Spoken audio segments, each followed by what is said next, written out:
Welcome back. We have seen students from Marjory Stoneman Douglas turn grief into anger as they demand changes from Tallahassee to Washington.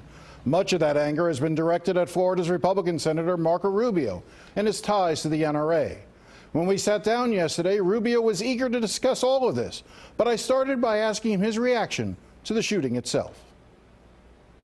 Well, you don't react as a political figure, you react as what I am, the father of 2 high school students.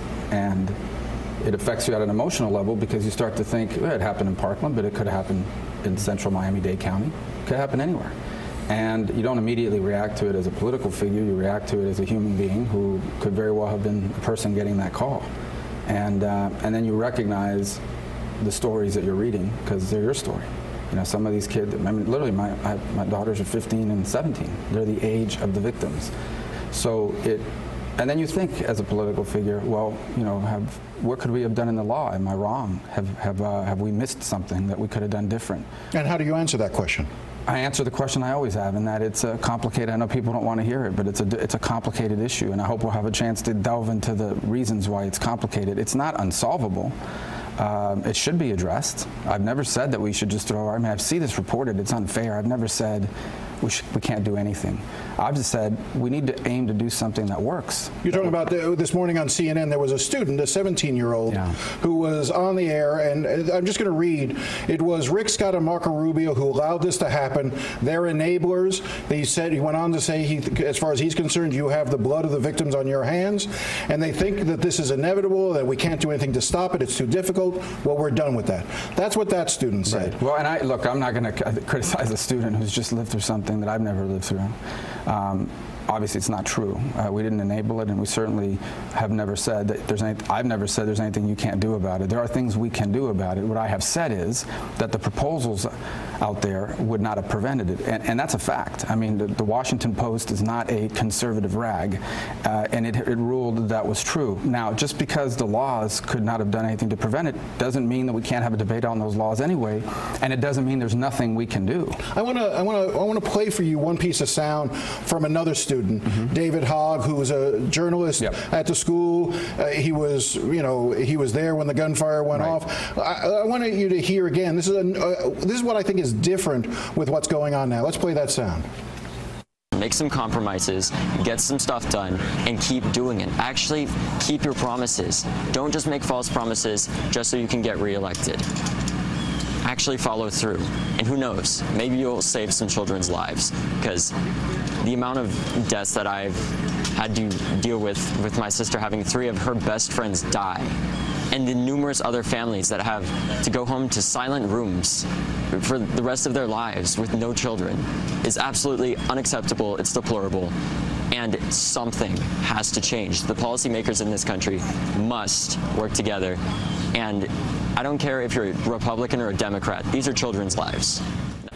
Is he just being naive? No, he's right on point. And we had that debate in 2013, and if you look at the votes, they all had over 50, but none gone to 60, except for the one that went down. Dianne Feinstein had an assault weapons ban. 16 Democrats voted against it because it had major problems. It failed. There was a bill by Senator Grassley that would have required states to report mental illness, or would have incentivized states to report mental illness, that would have stood up a study on mass shootings and tried to get to the core of the pathology of them.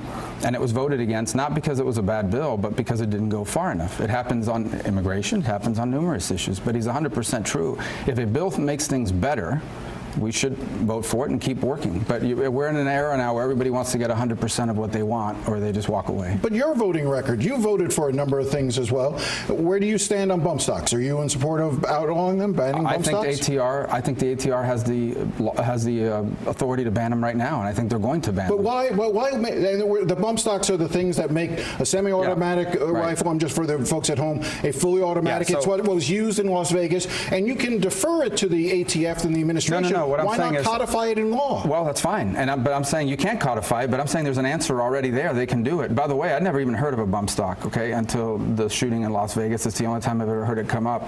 But people aren't going to want to hear it, but it's the truth.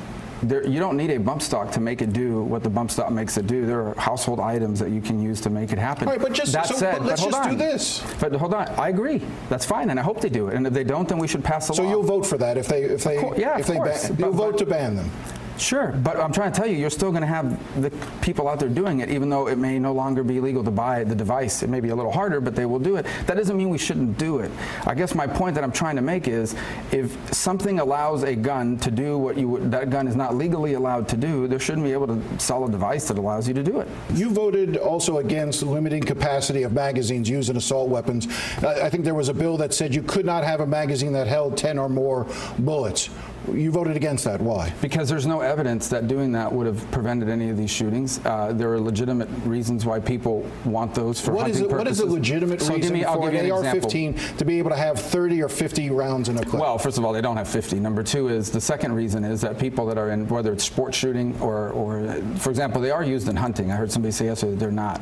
And so the rationale is that they use those, and if you have to reload every time, it would affect either the sports shooting aspect or the hunting aspect. Now, the details of that bill had other things in it that were beyond the magazine capacity. And the third is, and again, the studies are here, I have it. It's one of the issues that it talks about in this fact check from the Washington Post. In the history of the mass shootings, there has never been one that would have been prevented by the magazine limit. So again, if that's the rationale for doing it, the evidence is that it wouldn't have stopped it. Now, if you just generally want to argue that people shouldn't be allowed to have it, that's another item. But that gets into the broader question. And separate from this, okay, because there's one argument, right, whether or not it would have prevented the shootings. This is not me saying it's a fact that they would not have. But that doesn't mean you don't continue the debate. There's a second part of this debate, and that is, why do people need these guns at all? Why does someone need an AR-15? That's a valid question, is it not? And that is, if I'm a law-abiding citizen and you say to me that person's going to break into your house and they're going to have a gun that has more capacity than the one that you have a right to defend your family with, I don't have an AR-15, okay? But that person's going to break into your house with a gun that has more capacity than I do. Why is that fair? The other argument they make is, I'm a law-abiding person, I don't break the law. Why should you take away from me something because of the actions of a handful of people that killed a lot of people? And that's the counter argument. So and that's why, by the way, so where do you come down? I argue the same thing. Number one, the law would not prevent these mass shootings. Number two, there are millions of them in the street already. They're here to stay. That genie's out of the bottle. It's the same argument as get rid of all nuclear weapons. We could, but China's not, Russia's not. So that's the second argument. The third argument is the one that people make, and that is, that's a compelling argument, is it not? Now, do I believe it should that you should be able to defend yourself against someone that has a weapon more powerful than yours? That said, do I believe it should be harder to get one? Especially, do I believe it should be impossible for someone to get one if they are under the condition that the shooter was in Parkland? Absolutely. And one of the problems we have there is we don't have the complete mental health picture in the background check system. I'll tell you right now what somebody sitting at home is thinking as they're listening to you say that. You're being reasonable, you're talking about all these things that could happen, yet nothing actually does happen, and they wonder if it's because you've received so much funding and support from the NRA. The number that gets thrown out there is misleading.